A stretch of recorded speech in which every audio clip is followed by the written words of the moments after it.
Subscribe कीजिए हमारा channel crazy GK trick और लेटेस्ट वीडियो नोटिफिकेशन के लिए इस बेल आइकन को दबाएं।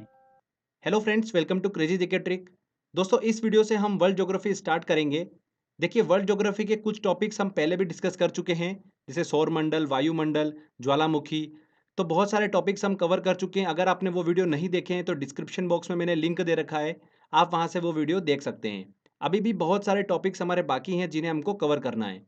बचे हुए लेक्चर्स हम स्टार्ट कर रहे हैं, जिसमें सबसे पहले हम डिस्कस करेंगे अक्षांश और देशांतर रेखाओं को, मतलब लैटिट्यूड और लॉन्गिट्यूड लाइंस को। ठीक है, साथ ही दोस्तों हम अंतर्राष्ट्रीय तिथि रेखा और अंतर्राष्ट्रीय समय रेखा को भी अच्छे से डिस्कस करेंगे। बहुत ही इंपॉर्टेंट टॉपिक है। एसएससी पीएससी एग्जाम में अक्सर यहाँ से क्वेश्चन देखने को मिलता है।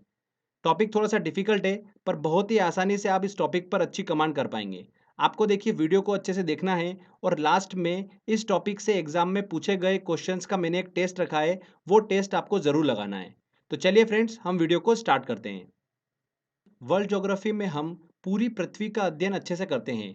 पृथ्वी हमारे सौर मंडल का सदस्य है, जिसका भौगोलिक अध्ययन हम इसके एक नमूने से करते हैं, जिसे हम क्या बोलते हैं, ग्लोब कहते हैं। इस ग्लोब पर हमें दो तरह की रेखाएं दिखाई देती हैं, हॉरिजेंटल लाइन और वर्टिकल लाइन, जिन्हें क्या कहा जाता है, अक्षांश और देशांतर रेखा कहा जाता है। इन रेखाओं की हेल्प से ही पृथ्वी पर किसी भी स्थान की स्थिति का निर्धारण किया जाता है। ये रेखाएं जो होती है, ये क्या होती हैं, काल्पनिक रेखाएं होती हैं। चलिए इन दोनों रेखाओं के बारे में हम अच्छे से स्टडी करते हैं। सबसे पहले हम बात करते हैं अक्षांश रेखाओं की, मतलब लेटिट्यूड लाइंस की।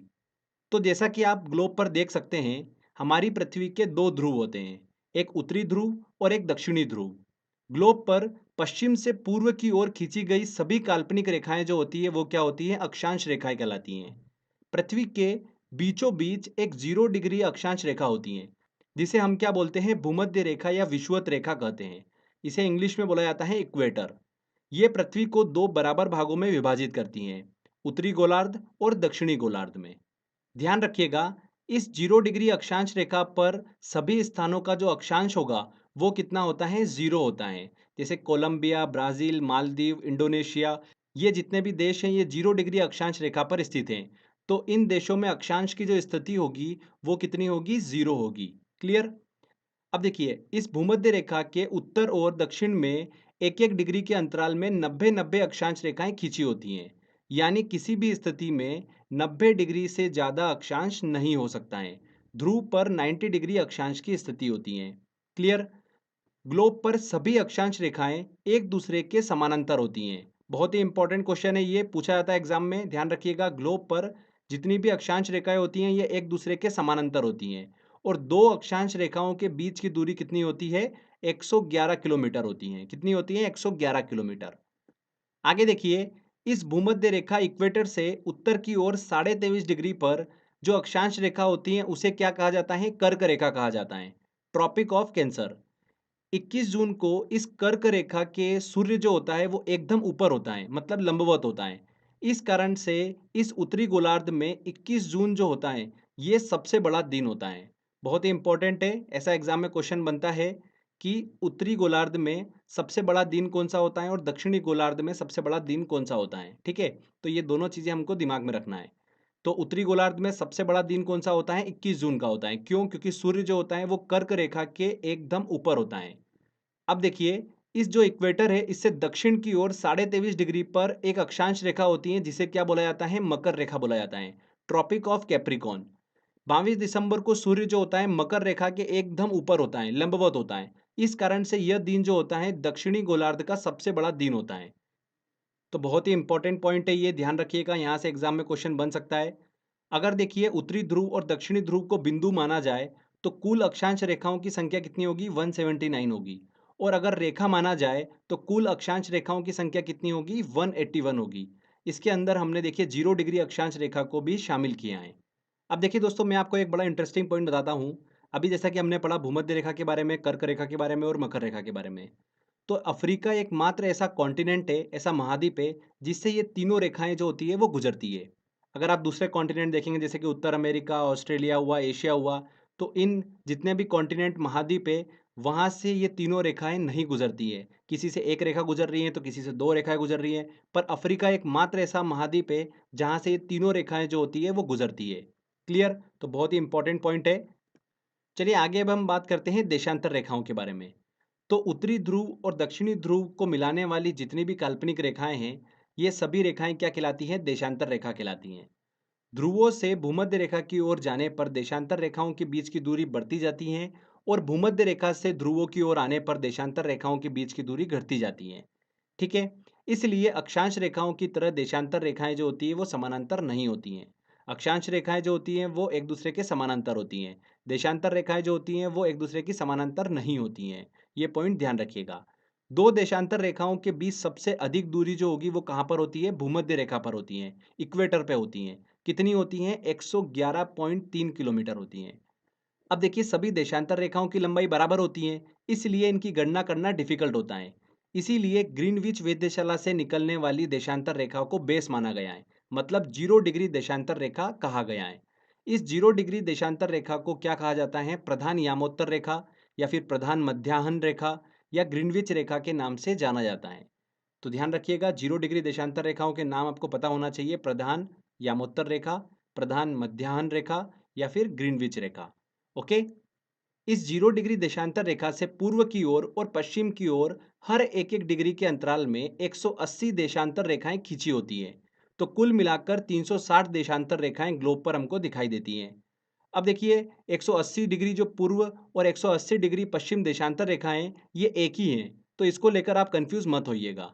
ठीक है। तो कुल मिलाकर 360 देशांतर रेखा हमको ग्लोब पर दिखाई देती हैं।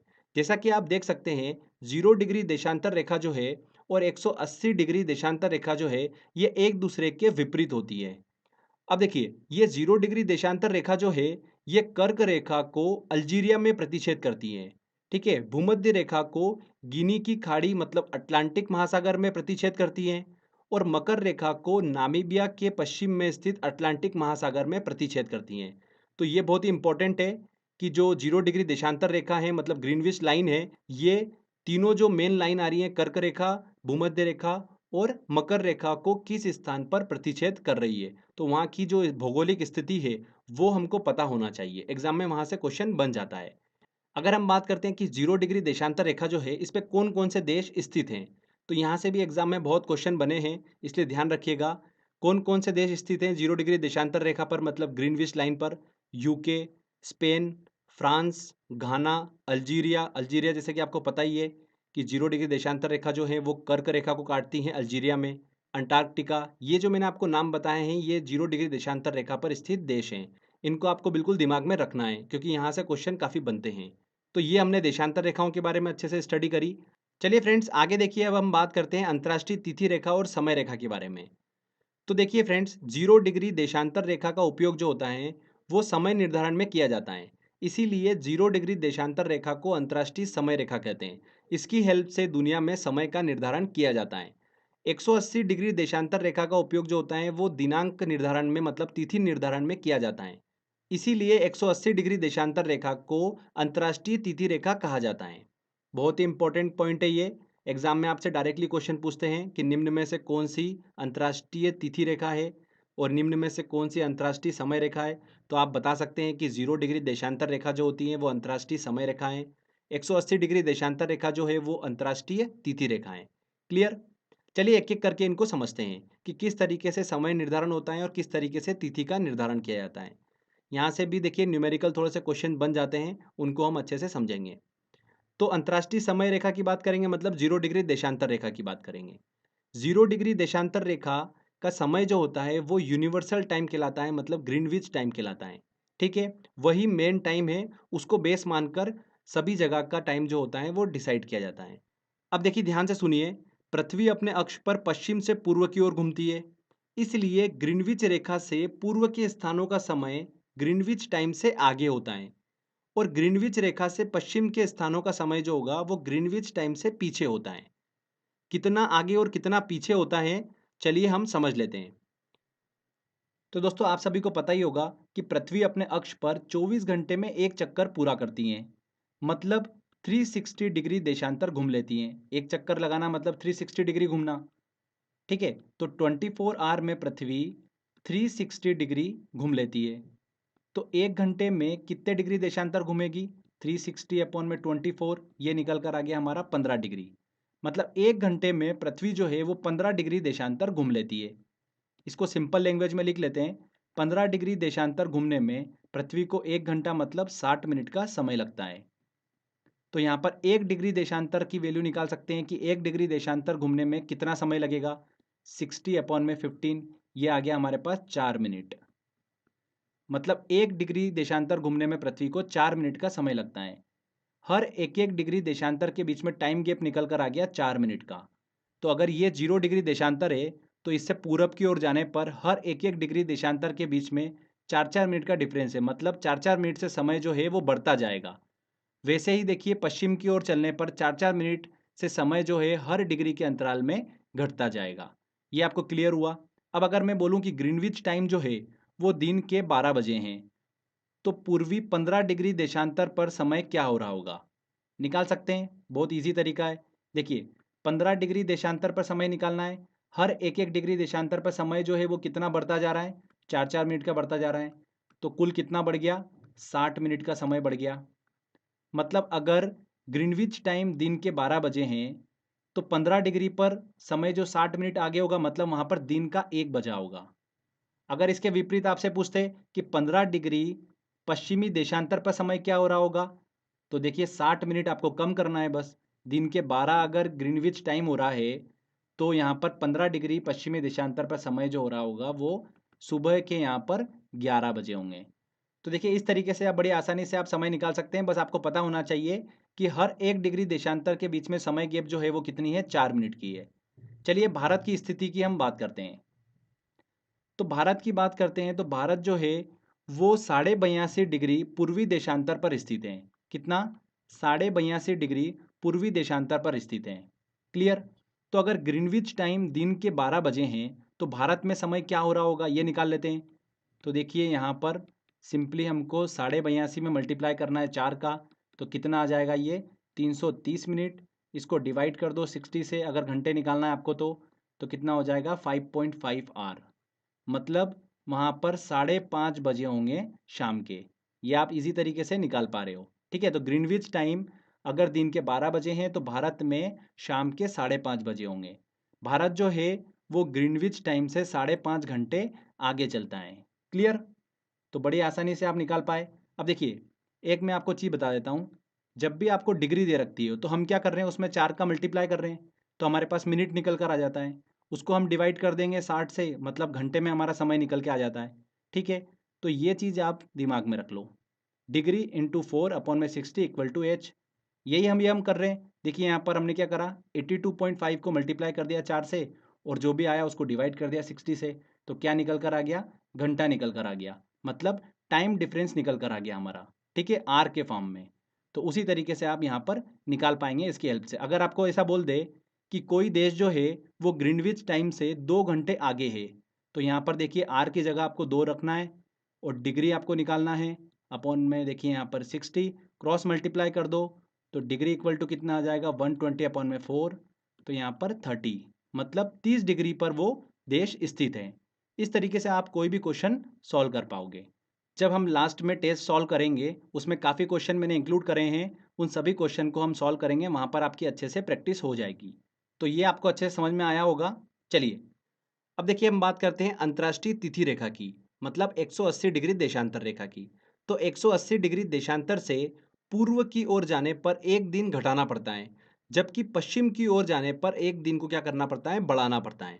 ध्यान रखिएगा अंतर्राष्ट्रीय तिथि रेखा जो है बिल्कुल सीधी नहीं है। कुछ देशों के दिन और समय समान करने के लिए इसे अपने स्थान से 4 बार मोड़ा गया है। ओके।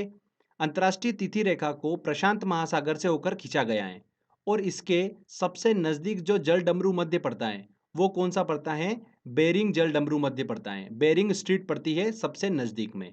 तो देखिए ये हमने अंतर्राष्ट्रीय तिथि रेखा और अंतर्राष्ट्रीय समय रेखा के बारे में अच्छे से स्टडी करी है।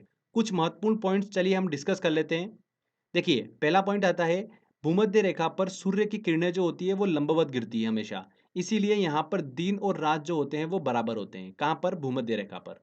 सेकंड पॉइंट आता है, पृथ्वी के चपटे होने के कारण भूमध्य रेखा पर ग्रेविटेशनल फोर्स का मान सबसे कम होता है, जबकि ध्रुवों पर गुरुत्वाकर्षण बल जो होता है, ग्रेविटेशनल फोर्स जो होता है वो सबसे ज्यादा होता है। तीसरा देखिए, उत्तरी गोलार्ध और दक्षिणी गोलार्ध में 30 डिग्री से लेकर 35 डिग्री अक्षांशों के बीच में उपोष्ण उच्च दाब की स्थिति पाई जाती है। इसलिए इन अक्षांशों को अश्व अक्षांश मतलब हॉर्स लैटिट्यूड के नाम से भी जाना जाता है। यह भी क्वेश्चन एग्जाम में पूछा गया था, इसलिए इस चीज को ध्यान रखिएगा। अब देखिए दोस्तों, एग्जाम में कुछ इस तरीके से क्वेश्चन भी बनते हैं कि कर्क रेखा, भूमध्य रेखा और मकर रेखा जो है ये किन किन देशों से होकर गुजरती हैं और किन किन देशों से होकर नहीं गुजरती हैं। तो देखिए, मैं आपको कुछ सिलेक्टेड देश के नाम बताता हूँ, आपको बस वो दिमाग में रखना है, आपका एग्जाम में क्वेश्चन सॉल्व हो जाएगा। कर्क रेखा की बात करते हैं तो कर्क रेखा मैक्सिको, भारत, बांग्लादेश, म्यांमार, चीन और ताइवान देश से होकर गुजरती है। इसके अलावा और भी देश हैं, पर आपको जो मैं बता रहा हूँ एटलीस्ट आप वो तो दिमाग में रखिएगा। एग्जाम में क्वेश्चन यहीं से बन जाता है। पाकिस्तान नेपाल से होकर कर्क रेखा नहीं गुजरती है। अभी हाल ही में एग्जाम में देखने को मिला था यहाँ से क्वेश्चन, इसलिए ध्यान रखिएगा। देखिए, भारत से भी कर्क रेखा होकर गुजरती है, तो भारत में ये 8 राज्यों से होकर गुजरती है।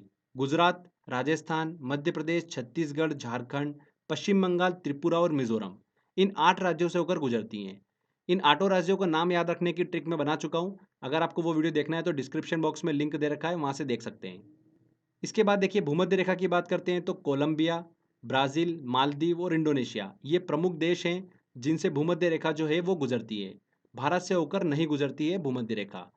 मकर रेखा की बात करते हैं तो चिली, अर्जेंटीना, ब्राज़ील, नामीबिया, दक्षिण अफ्रीका, मेडागास्कर और ऑस्ट्रेलिया, इन प्रमुख देशों से होकर मकर रेखा गुजरती है। ठीक है, ध्यान रखिएगा, भारत से होकर नहीं गुजरती है मकर रेखा। अब इन सभी में देखिए, मैं आपको 2 पॉइंट बताता हूँ। मेक्सिको ऐसा देश है जिससे कर्क रेखा गुजरती है, बाकी भूमध्य रेखा और मकर रेखा नहीं गुजरती है। मेक्सिको को लेकर एग्जामिनर जो है 2 से 3 बार क्वेश्चन पूछ चुके हैं, तो आप कंफ्यूज हो जाते हो, इसलिए ध्यान रखिएगा। ब्राजील एक ऐसा देश है जिससे भूमध्य रेखा और मकर रेखा दोनों गुजरती हैं, पर कर्क रेखा नहीं गुजरती है। बस ये डिफरेंस आपको देखिए दोनों पॉइंट का दिमाग में रखना है। मेक्सिको से सिर्फ कर्क रेखा, ब्राजील से भूमध्य रेखा और मकर रेखा। क्लियर? तो देखिए, आपका कभी भी इससे क्वेश्चन आएगा गलत नहीं होगा। आगे देखिए, लास्ट पॉइंट है, अफ्रीका की कांगो नदी भूमध्य रेखा को 2 बार काटती है और अफ्रीका की लिम्पोपो नदी मकर रेखा को 2 बार काटती है। चलिए, इसको याद करने की मैं आपको ट्रिक बता देता हूँ। हम याद करेंगे, कांगो नदी जो है वो भूमध्य रेखा को 2 बार काटती है, तो बचा हुआ लिम्पोपो नदी जो है वो मकर रेखा को ही काटेगी, तो वो आप इजीली याद रख पाएंगे। तो देखिए, कांगो नदी जब भी आप देखेंगे तो इसका देखिए वर्ड जो स्टार्ट हो रहा है वो क से हो रहा है। तो क देखिए हमको देखने को मिल रहा है कर्क में भी और मकर में भी, पर भूमध्य में हमको क देखने को नहीं मिल रहा है। तो क्या 2 आंसर होंगे? बिल्कुल भी नहीं। तो जो कंफ्यूज कर रहा है उनको हटा दो।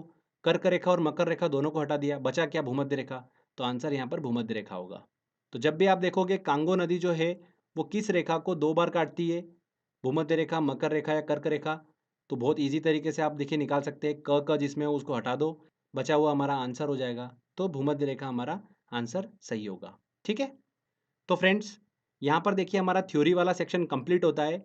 जितना भी मैंने आपको पॉइंट्स बताया है, अगर आप ये अच्छे से समझ लेते हैं तो पीएससी या फिर एसएससी में या जो भी एग्ज़ाम की आप तैयारी कर रहे हैं, इस टॉपिक से क्वेश्चन आएगा, आप डेफिनेटली सही करके आएंगे। चलिए, इसका हम एक टेस्ट लेते हैं और टेस्ट की ओर चलते हैं। सारे प्रीवियस ईयर के इस टॉपिक के क्वेश्चन मैंने टेस्ट में इंक्लूड करें। अगर आप वो सारे क्वेश्चन अच्छे से सॉल्व कर लेते हो, मतलब आपका ये टॉपिक बिल्कुल अच्छे से पक्का हो गया है। चलिए टेस्ट की ओर चलते हैं। देखिए दोस्तों, पहला क्वेश्चन है, देशांतर रेखाओं की संख्या कितनी है? देशांतर रेखाओं की कुल संख्या कितनी है? 360।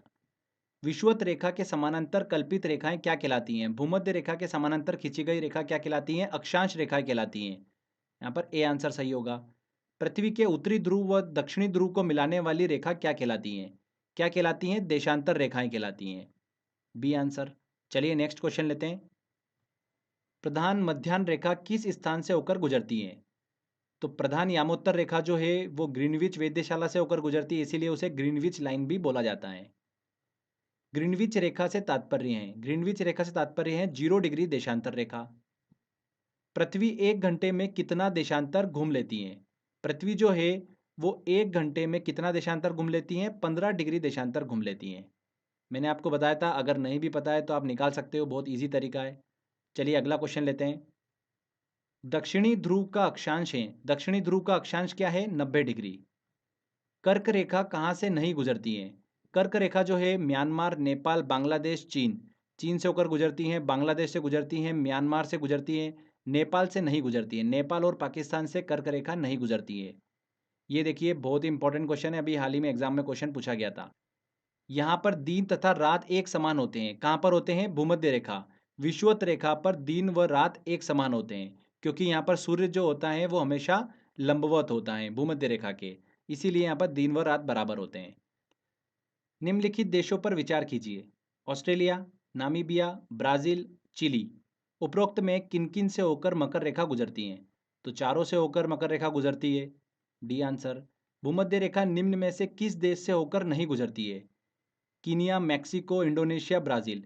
देखिए, मैंने आपको बताया था मेक्सिको से सिर्फ कर्क रेखा गुजरती है, भूमध्य रेखा नहीं गुजरती है, इसलिए यहाँ पर बी आंसर। निम्नलिखित में से कौन सा वृहत व्रत का उदाहरण है?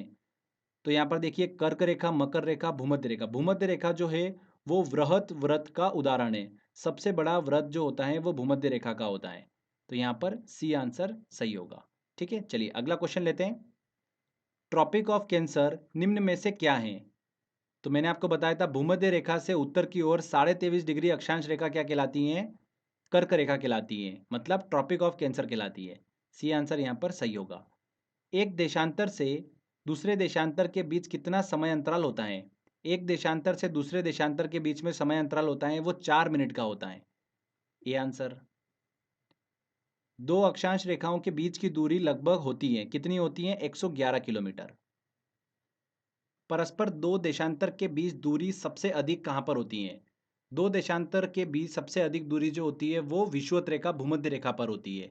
कितनी होती है? 111.3 किलोमीटर। C answer. विषुवत रेखा है। विषुवत रेखा क्या है? उत्तर और दक्षिण ध्रुवों को जोड़ने वाली रेखा। बिल्कुल गलत। उत्तर और दक्षिण ध्रुवों के बीचों बीच पृथ्वी के गिर्द घूमने वाली काल्पनिक रेखा। बिल्कुल सही। बी आंसर यहाँ पर सही होगा। अफ्रीका की कौन सी नदी मकर रेखा को 2 बार काटती है? मकर रेखा को कौन सी नदी काटती है? लिम्पोपो नदी। और कांगो नदी जो है वो भूमध्य रेखा को 2 बार काटती है। ठीक है। निम्नलिखित में से अंतर्राष्ट्रीय दिनांक रेखा कौन सी है? कौन सी है? 180 डिग्री देशांतर रेखा को ही अंतर्राष्ट्रीय दिनांक रेखा या अंतर्राष्ट्रीय तिथि रेखा कहा जाता है। और 0 डिग्री देशांतर रेखा को क्या कहा जाता है? अंतर्राष्ट्रीय समय रेखा कहा जाता है। उपोष्ण उच्च दाब के कटिबंधों को क्या पुकारते हैं? तो फ्रेंड्स, मैंने आपको बताया था कि उत्तर की ओर 30 से लेकर 35 डिग्री अक्षांश और दक्षिण की ओर 30 से लेकर 35 डिग्री अक्षांश क्षेत्र को क्या कहा जाता है? अश्व अक्षांश कहा जाता है, क्योंकि यहाँ पर उपोष्ण उच्च दाब की स्थिति पाई जाती है। इस वजह से इस क्षेत्र को अश्व अक्षांश के नाम से जाना जाता है। कर्क रेखा नहीं गुजरती है। कर्क रेखा देखिए भारत से गुजरती है, पाकिस्तान से नहीं गुजरती है। तो यहाँ पर बी आंसर। उत्तरी गोलार्ध का सबसे बड़ा दिन होता है। उत्तरी गोलार्ध का सबसे बड़ा दिन कौन सा होता है? 21 जून का, क्योंकि सूरज जो होता है वो कर्क रेखा के लंबवत होता है। ठीक है, इसलिए उत्तरी गोलार्ध का सबसे बड़ा दिन जो होता है वो 21 जून का होता है। ग्रीनविच मध्य समय तथा भारतीय प्रमाण समय आईएसटी के बीच समय अंतराल कितना होता है? कितना होता है? 5.5 घंटे का। ये मैंने आपको बताया था। भारत जो है वो 82.5 डिग्री पूर्वी देशांतर पर स्थित है, और हमने कैलकुलेट करके पूरा देखा था कि ग्रीनविच टाइम से भारत जो है वो 5.5 घंटे आगे चलता है। किसी स्थान का मानक समय निर्धारित करने का आधार होता है, क्या होता है? अंतर्राष्ट्रीय समय रेखा। अंतर्राष्ट्रीय समय रेखा क्या होती है? 0 डिग्री देशांतर। इसे क्या बोला जाता है? प्रधान मध्याह्न रेखा भी बोला जाता है, मतलब डी आंसर यहाँ पर सही होगा। उसी को ही हम बेस मानकर समय का निर्धारण करते हैं। कौन सा देशांतर प्रधान यामोत्तर के साथ मिलकर ग्लोब पर वृहद व्रत का निर्माण करता है? देखिए फ्रेंड्स, ये पृथ्वी है, तो यहाँ पर देखिए ये 0 डिग्री। ठीक है, तो ये 0 डिग्री देशांतर रेखा क्या कहलाती है? प्रधान यामोत्तर रेखा कहलाती है। तो इसके साथ कौन सी रेखा मिलकर वृहद व्रत का निर्माण करेगी, सबसे बड़े व्रत का निर्माण करेगी? तो ऑब्वियस सी बात है, इसकी विपरीत वाली 180 डिग्री। 180 डिग्री देशांतर रेखा इसके साथ मिलकर ग्लोब पर वृहद व्रत का निर्माण करती है। D answer. भूमध्य रेखा, कर्क रेखा और मकर रेखा तीनों निम्न में से किस एक महाद्वीप से गुजरती हैं? किससे गुजरती हैं? एकमात्र अफ्रीका से होकर गुजरती है। निम्नलिखित में से कौन सा एक जल डमरू मध्य अंतर्राष्ट्रीय तिथि रेखा से सर्वाधिक निकट है? कौन सा? बेरिंग जल डमरू मध्य। बेरिंग स्ट्रीट जो है वो अंतर्राष्ट्रीय तिथि रेखा के सबसे ज्यादा निकट है। B answer. देखिए नेक्स्ट क्वेश्चन है, प्रधान यामोत्तर गुजरती हैं। 0 डिग्री देशांतर रेखा कहाँ से गुजरती हैं? अल्जीरिया से, फ्रांस से, नाइजीरिया से, पुर्तगाल से। अल्जीरिया से तो गुजरती है, फ्रांस से भी गुजरती है, नाइजीरिया से नहीं गुजरती हैं। नाइजीरिया के दक्षिण में स्थित अटलांटिक महासागर से गुजरती हैं। पुर्तगाल से भी नहीं गुजरती हैं। तो यहाँ पर ए आंसर सही होगा। किसी जगह का स्थानीय समय प्रातः 6 है, जबकि ग्रीनविच मीन टाइम प्रातः 3 है, उस जगह की देशांतर रेखा क्या होगी? बहुत ही ईजी है और काफ़ी अच्छा क्वेश्चन है। देखिए सबसे पहले तो ये क्लियर हो गया कि ग्रीनविच टाइम जो है वो प्रातः का 3 है और स्थानीय समय जो है किसी जगह का वो 6 बजे है सुबह का, मतलब आगे है तो पूर्व की ओर होगा। तो ए वाला और डी वाला ऑप्शन तो कट गया। ठीक है, कितना घंटा आगे है? 3 घंटा आगे है। तो मैंने आपको बताया था कि 1 घंटे के अगर डिफरेंस आ रहा है तो मतलब 15 डिग्री देशांतर की बात होगी। ठीक है, तो यहाँ पर 3 है तो मतलब 45 डिग्री। यहाँ पर बी आंसर सही होगा। ठीक है, भूमध्य रेखा निम्नलिखित में से किस देश से होकर नहीं गुजरती है? तो भूमध्य रेखा जो है वो मैक्सिको से होकर नहीं गुजरती है। मैंने आपको बताया अभी, 2-3 बार रिपीट हुआ था एग्जाम में क्वेश्चन, ये ध्यान रखिएगा। मैक्सिको से सिर्फ कर्क रेखा गुजरती है। ओके, अगला क्वेश्चन लेते हैं। यदि दो स्थानों के बीच का समय अंतराल 2 घंटा 20 मिनट है तो देशांतर में अंतर होगा। बहुत ही अच्छा क्वेश्चन है। देखिए 2 घंटे को हमको डिग्री में कन्वर्ट करना है। तो 1 घंटा मैंने आपको बताया था कितना, 15 डिग्री। तो यहाँ पर 2 घंटा पूछा है तो 30 डिग्री तो हो गया, और 20 मिनट को हम कन्वर्ट कर लेते हैं। देखिए 4 से इसको डिवाइड कर देंगे तो कितना आ जाएगा, 5 डिग्री। तो 30 + 5 कितना हो गया, 35 डिग्री। यहाँ पर डी आंसर बिल्कुल सही होगा। दो स्थानों के बीच का समय अंतराल 2 घंटा 20 मिनट है तो देशांतर में अंतर जो होगा वो 35 डिग्री का होगा। नेक्स्ट क्वेश्चन देखिए, ग्रीनविच किस देश में स्थित है? किस देश में स्थित है? यूके में। काहिरा का समय ग्रीनविच से 2 घंटा आगे है, अतः यह स्थित होगा। कहाँ पर होगा? देखिए 2 घंटा आगे है मतलब 30 डिग्री, और आगे है मतलब पूर्व की ओर, तो 30 डिग्री पूर्वी देशांतर पर। बी आंसर बिल्कुल सही होगा। दो शहरों, शहर ए 30 डिग्री नॉर्थ और 60 डिग्री ईस्ट, और शहर बी 30 डिग्री नॉर्थ और 80 डिग्री ईस्ट के बीच में कालांतर हैं। तो देखिए यहाँ पर डिग्री में चेंज कितना आ रहा है, 20 डिग्री का। तो इसको मिनट में कन्वर्ट कर लेते हैं, 4 से मल्टीप्लाई कर दीजिए, आ गया 80 मिनट। तो इनके बीच में समय का डिफरेंस कितना आ रहा होगा, 80 मिनट का। नेक्स्ट देखिए, अंतर्राष्ट्रीय दिनांक रेखा खींची जाती है। अंतर्राष्ट्रीय दिनांक रेखा जो है प्रशांत महासागर से होकर खींची जाती है। निम्नलिखित में से 0 डिग्री अक्षांश और 0 डिग्री देशांतर की भौगोलिक स्थिति हैं। दोनों एक दूसरे को प्रतिच्छेद कहाँ पर करती हैं? दक्षिणी अटलांटिक महासागर में। सी आंसर बिल्कुल सही होगा। चलिए अगला क्वेश्चन लेते हैं। निम्न में से किस राज्य से होकर कर्क रेखा गुजरती हैं? देखिए महाराष्ट्र से नहीं गुजरती हैं, ओडिशा से नहीं गुजरती है, मिजोरम से होकर गुजरती है यहाँ पर कर्क रेखा भारत में। अफ्रीका की कांगो नदी 2 बार काटती है। देखिए कांगो नदी क से स्टार्ट हो रहा है, तो देखिए क वाले सारे हटा दो आप, कर्क रेखा मकर रेखा दोनों हटा दो। यहाँ पर भूमध्य रेखा आंसर बिल्कुल सही होगा। भूमध्य रेखा को कांगो नदी जो है वो 2 बार काटती है। तो फ्रेंड्स देखिए यहाँ पर हमारा टेस्ट वाला सेक्शन कंप्लीट होता है। आई होप आपने सारे क्वेश्चन बड़ी आसानी से सॉल्व कर लिए होंगे। तो अच्छे से थ्योरी की प्रैक्टिस कर लीजिए और टेस्ट की भी प्रैक्टिस कर लीजिए। टेस्ट लगाने के लिए जो लिंक है वो डिस्क्रिप्शन बॉक्स में दे रखी है, वहाँ से आप अच्छे से टेस्ट लगा लीजिए, प्रैक्टिस कर लीजिए। तो फ्रेंड्स आई होप आपको ये वीडियो काफ़ी पसंद आया होगा। अगर आपको अच्छा लगा है तो प्लीज़ वीडियो को लाइक करिए, शेयर करिए और कमेंट करके ज़रूर बताइएगा वीडियो कैसा लगा। अगर आपने अभी तक चैनल को सब्सक्राइब नहीं करा है तो सब्सक्राइब भी कर लीजिए, क्योंकि इस तरीके के इंटरेस्टिंग वीडियो जब भी मैं अपलोड करूँगा आपको उसका बेनिफिट मिलता रहेगा। तो फ्रेंड्स मिलते हैं अगले वीडियो में। जय हिंद, जय भारत।